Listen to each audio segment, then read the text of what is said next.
More than 70% of black children are born to unwed mothers. 42% of black women have never been married. That's nearly double never married white women. There are lots of stereotypes in the media that would suggest that blacks simply don't value the institution of marriage. Here to weigh in, licensed clinical marriage and family therapist Weena Cullins. Weena, thanks so much for joining us. Okay, so we just heard this devastating statistic. Yes. 72%. Now, in your practice, you see families and couples all the time. Do you think that marriage is a dying institution in the black community? Well, it's definitely in critical condition. And I am finding with my clients that some blacks are still getting married. Oftentimes, there are middle class blacks who want to get married and plan to do it successfully. However, plans fail for a lack of knowledge. And we may talk about this later, but I believe that the lack of role models makes it very difficult for blacks who want to get married, and those who are married aren't always happy. And that's how they come to see me. Okay, now you do premarital counseling as well. I do. Okay, so what are some inhibitions in getting down the aisle? Because that's a big problem with some folks, just getting there is the first step in the battle. Absolutely. And we can't talk about getting down the aisle without talking about the fears that some blacks have. Mm-hmm. And there's a fear of economic instability, for one. That fear results in blacks sitting on the fence. Oftentimes they don't make the decision to go ahead and get married because they're worried that taking on a partner in marriage won't necessarily increase or advance them financially. But you bring up economics, but isn't two incomes better than one? That's Isn't that a lame excuse? That's what we used to think, but the truth is we can't talk about this without talking about the number of black men who have been incarcerated. Over 25% of black men in their 20s and 30s are in jail, and that really does impact the pool. And then the black men who have a marginal amount of success don't always choose to marry black women. The statistics say that for every one black woman who marries outside of her race, there are 3 black men who marry outside of their race, and that decreases the pool as well. So oftentimes a black woman has to consider whether or not a black man is financially stable enough to help contribute to the family. Okay, now we'll get into eligible suitors for black women later. Okay. You mentioned something important. You said that this is an issue amongst the poor. Now, if I'm poor and I have a man who is potentially the father of my children, and I need a little help, why not get married? It would seem like that would be a no-brainer for someone who is economically challenged, if you will. Well, marriage doesn't necessarily guarantee that an African American male is going to be able to bring home the bacon. Unfortunately, women are looking at whether or not there's a professional glass ceiling over men's heads. And when they determine that they can't be of help, then sometimes they refuse to pull the trigger and get married. Okay, so besides economic reasons, what would be the other reasons that people are just having a tough time getting down that aisle? Fear of failure. We see the statistic that 70% of children are born to single parents, and oftentimes we don't think about how that impacts children when they become adults.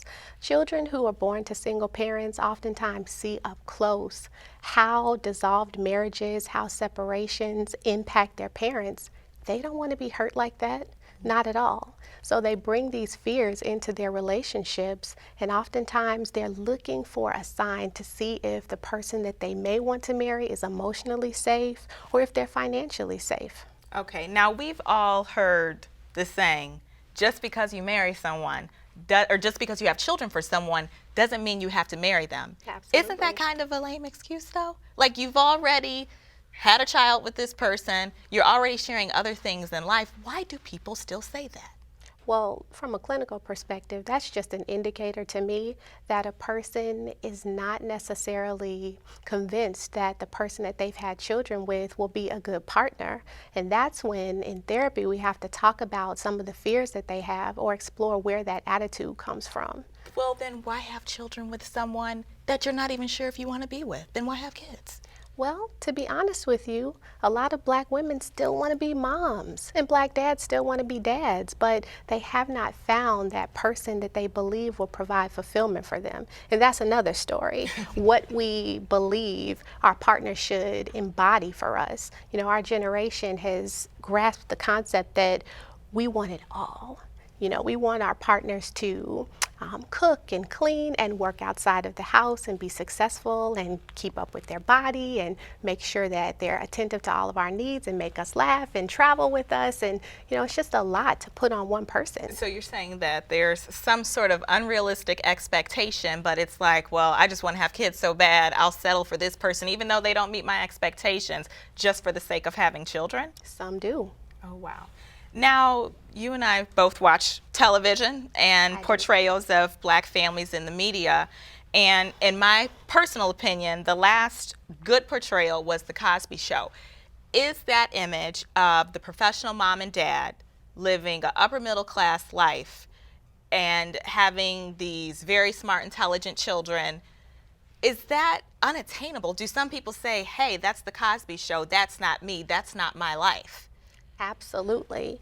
And in this economic climate, it's very difficult to achieve that. You do have a small number of families who are making that work, but African American families with 2 parents and 4 children that they can afford to put through college who have no socio or emotional issues is the exception. It's not the rule.